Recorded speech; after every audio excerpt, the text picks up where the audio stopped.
So we've come out to Loxahatchee to talk with Pete Jaschinski.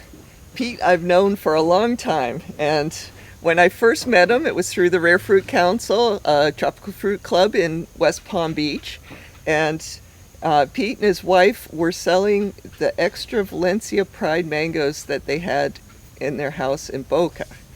And then he made a rather large step and bought this property out in Loxahatchee, which is it 13 acres? 13, yeah. 13 acres. And so here's Pete to tell you about how the property was when he got it, how long ago that was, because I can't really place it in my timeline. So here's Pete to tell us about what he grows and why he grows it and how he's changed the grove since he bought it. Okay, we bought this place in 2003, and in the year 2003 we had a very good crop of lychees, not very good crop of longans, because I didn't know how to grow longans at that time. And so in 2003, if you know the history, that same year we had some bad hurricanes, and so I think it was that year just about everything was wiped out. Just about the lychee tree was flattened. We lost like about 50 lychee trees completely. Most of them were flattened and came back to some extent. And when we first bought the place, everything was real nice. But if you notice, there's a lot of weeds growing around now. Our philosophy is really not to control the weeds. We control them to some extent, but not. Our main purpose is to get the trees growing. So when we trim the trees, we put the branches down for mulch, and they like that. Lychees really like a lot of water. We have had floods here. We've had water up to like a foot off the ground, and the lychees didn't even have any problem at all with them. Even though they're planted on mounds, each tree is on a mound of like 2 feet off the ground. They don't really need that, I've found out.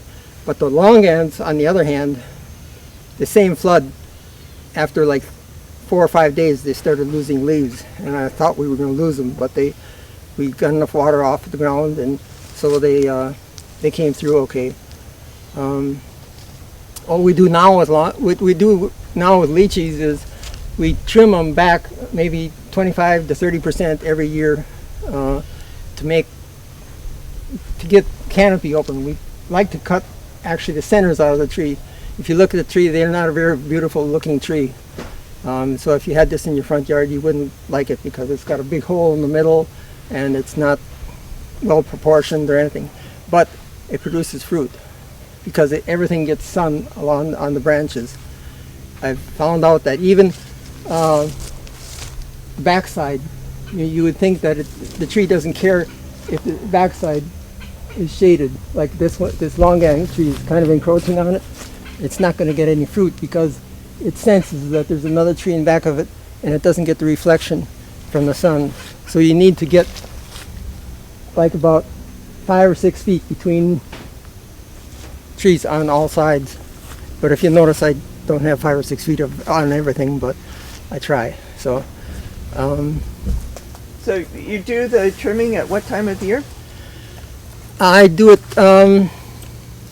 the way I trim. It doesn't matter when you trim, because what I trim is I cut out a whole section. I don't cut off the tops. If you cut off the tops, you can only trim in like August. But if you cut out the centers, it doesn't matter because you still have the leaves that have fully developed, and so it doesn't matter. Like some of these trees have cut off and there's a whole bunch of new growth on them. That's not going to produce fruit, but it's the purpose is to get enough sun into the tree. If I don't cut off the top, the center of the thing, the rest of the tree isn't going to get enough sun, and it's not going to produce fruit. Also, there's a theory that you have to have a dry spell for lychees, which I've adhered to for about 5 years, and I kept on losing trees. So from now on, they get at least 5 minutes of water year-round. Well, in this part of the county, you have colder temperatures than we do on the eastern side, so it seems like that would help your lychee especially crop. Yeah, it does help to some extent, but there's other things that help too. I mean, the fertilization is a large part. You need to keep the leaves very dark green. If they start turning a little bit yellow, you'll never get any fruit on them. Most people I see that have lychee trees, they'll be a little yellow, and you're not going to get fruit on it if you get a little yellow. They're very fussy. Longans, on the other hand, are a little bit different. The first couple years, we didn't get any fruit at all, and so then I started using this potassium chlorate, which is forces them to have fruit. And so now we use the potassium chlorate, and we can get fruit 7 or 8 months a year. In fact, we had a whole crop on these trees before the hurricane, ready to be picked this fall, and the whole thing got wiped out. So, yeah, that hurricane certainly caused a lot of damage for us. Did you get a lot of damage out here, or is it just fruit that you lost? Well, here and there we've had, a lot of the ones I tried to go through before the hurricane and cut the tops out to some extent, but I didn't have enough time. And some of the trees that didn't get the tops out, there's a jackfruit here tree that got trimmed off the top.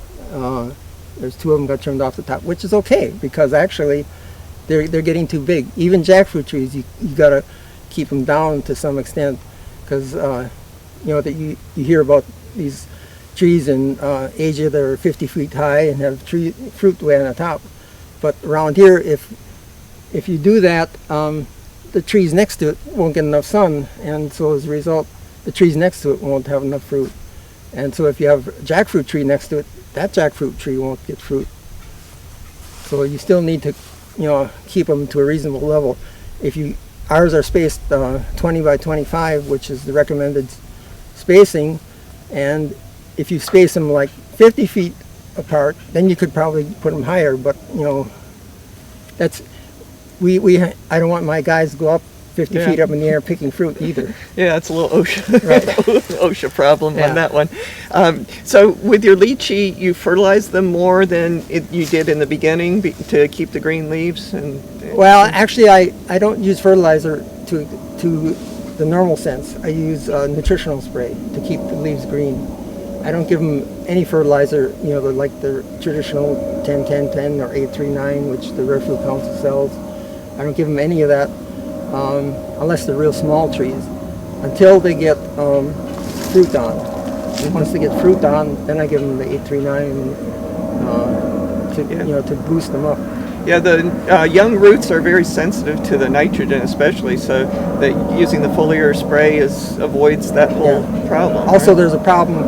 I found out last year we had a very long dry spell in October and November, and I was putting a little bit of fertilizer on the young ones, and they weren't responding because I was putting them out at the drip line, which is useless because all my sprinklers are microjets, and it was real dry here. And I talked to an expert at the club who said, yeah, you're right, you're not going to get any fertilizer in because there's no water. You have to have water with the fertilizer. So from now on, in the dry spell, if I'm going to fertilize the trees, it's going to be right at the trunk, even though they tell you not to do that. Yeah, the only way that's you're going to get the water is. That's where the water is. You're only going to get fruit in there. You're only getting fertilizer into the tree at the trunk. That's interesting. So you've added a few things a few types of trees, tropical fruit trees that weren't here originally.